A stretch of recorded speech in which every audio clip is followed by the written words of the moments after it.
And welcome back to yet another exciting week of the Lazy Money game. In this week's episode, I will give an update to my portfolio, and then we will go into further detail with a complete new holding which I have added within this week.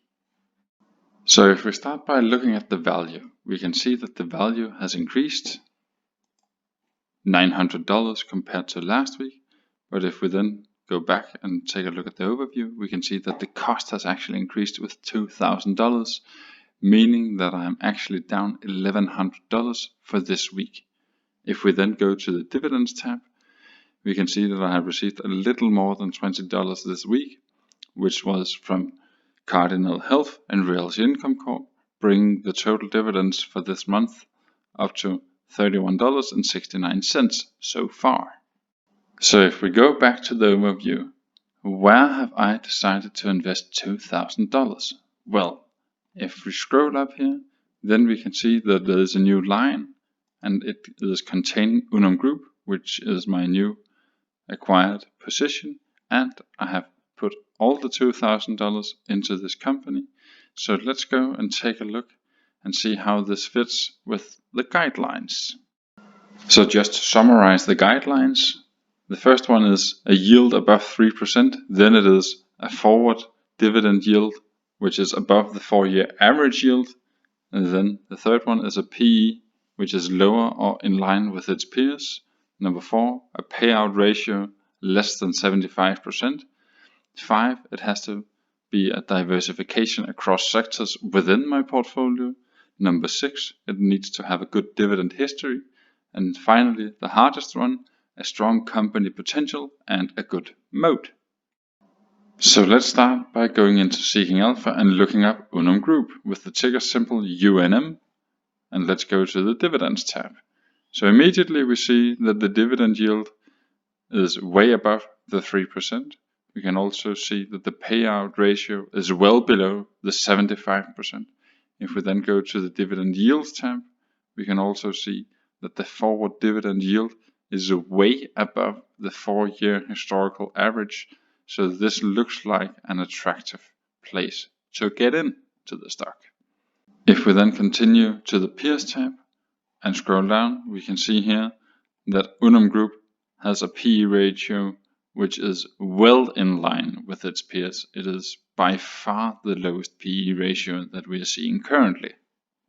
If we then scroll back up on this peers tab, we can see that Unum Group is in the financials sector and the industry is life and insurance. If we then go back to the overview arc and look at the pie chart in the portfolio, we can see that financial companies or financial service companies already make up the biggest piece of this pie. But that is because I haven't done the distinction between financial companies and financial service companies.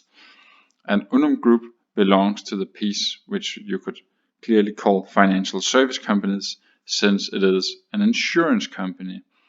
So I will say that I can still check out that box regarding diversification, simply because you could make the distinction between financial companies and financial services companies. How about the dividend history? If we then go back to Seeking Alpha, we can see here that they have had 12 consecutive years of dividend growth. If we then go to the dividend history tab and press on all, we can see that the last time they cut the dividend was back in 2003. However, then they had 6 years with a constant dividend, and then they have been increasing it ever since 2008. So how about the last guideline? Strong company potential and a good moat. Well, first of all, Unum Group is a provider of group and individual income protection and insurance products in the United States and the United Kingdom. They are in fact the largest disability insurer, with the majority of premiums generated for employer plans. The company also offers a complementary portfolio of other insurance products, including long-term care insurances, life insurances, and employer and employee paid group benefits. So since they are the largest insurer in the United States and are also quite big in UK when it comes to these critical illness insurances, what we need to establish now is there a potential for them to grow in this market? Meaning, how many people currently have such an insurance, and how many people could potentially be interested in signing such an insurance? So one obvious place to go and look for information like this is at the U.S. Bureau of Labor Statistics. So in this article from 2018, October 26, we can see that in the private industry, there were less than 40% who had a short-term disability insurance, and that number has only risen to 42% in 2018. So despite the fact that this article is almost 2 years old, I still think when you look to these numbers that there are a lot of room to grow for a company like this, especially when you look to the current situation in the world, that perhaps people are more willing to sign an insurance when it comes to their health. And if we then combine the report from the U.S. Bureau of Labor Statistics with this report from the Federal Reserve regarding the economic well-being of U.S. households, well, a lot of U.S. households are not capable of covering an unforeseen bill or an emergency expense of $400 with cash. In 2013, we could see that it was 50% who was capable of doing that. Luckily, this number has increased to 61% in 2018, even though I still think that number should be much higher. Then it would be fair to assume that there should be a significant market for this kind of disability insurance or loss of labor insurance, simply because there are so many households who are not capable of handling such an unforeseen bill. I will of course include links in the description below to both of these reports, so you can go and read more for yourself. This is simply just to give you the highlights, so you can see what I'm going through when I do my research. So that was a quick walkthrough of the guidelines, but let's take a closer look at some of the metrics or some of the numbers which I'm also looking at when I investigate a new company. So I will of course include a link in the description below to this Macrotrends webpage, because there's so much information that we can gain in here. So let's start by looking at the revenue. We can see that the revenue has been steadily increasing since 2014, even though it seems to have been stagnating here in 2020. So of course you cannot get a stock on a cheap discount without there being something that leads to a lower price. So we wouldn't expect to see the revenue blasting away and then the stock being sold at a very cheap price. If we then go and take a look at the next ratio, price to book ratio, then we can see that the company is trading far below its book value. Currently it's actually trading at 0.36, meaning if you were to liquidate the company, then you would be paid close to 3 times as much for your stock as you have paid for it if it could be sold for book value. So for instance here we have a book value per share of $51.9. So if we say that a fair value is $50, so as long as I'm buying this stock for less than $25, then I will have a margin of safety of 50%.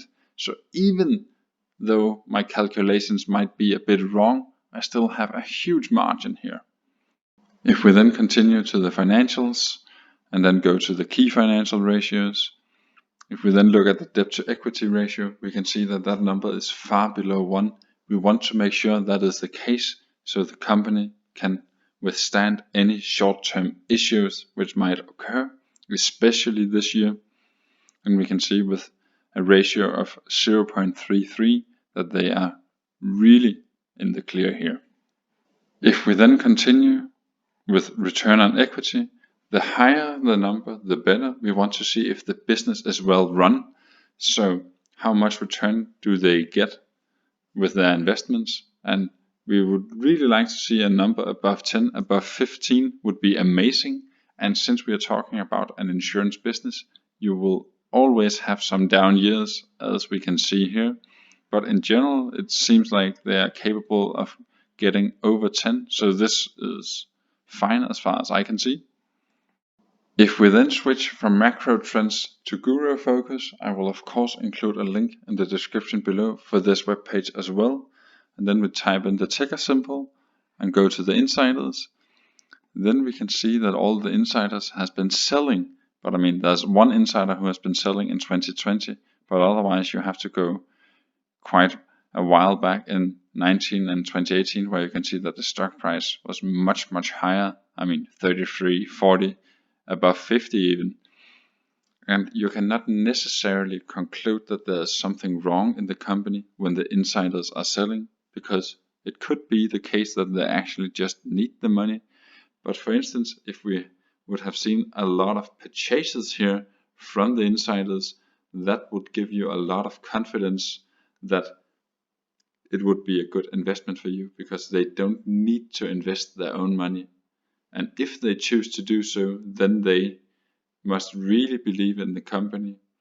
So I would like to see a lot of insiders buying. Unfortunately, that is not the case here, but just to show you that I also look into that as well. Now I have shared a lot of numbers and reports, which makes a case for me to invest in this company. Let me try and share some numbers which don't speak in favor of me investing in this company, because of course there will always be something which you're not happy or not satisfied with when you're looking for investment opportunities. So if we go back to Macrotrends and go to margins and then go to profit margins, if we then scroll down here, then we can see that the margin, the net margin here in the bottom, is starting to contract, meaning that the company is earning less for every dollar going through the company. And of course, this is a huge issue if this is a trend that will continue. But currently, I don't think that this drop is severe enough to justify the low valuations at which this company is trading at. So for me, it's not a red flag yet, but it's definitely something that I will have to keep an eye on in the future. So that covered yet another exciting week in the stock market. So let me know what you think about my newest investment and in general about this week's episode. So as always, remember to comment, like and subscribe. And until I see you next Sunday, bye!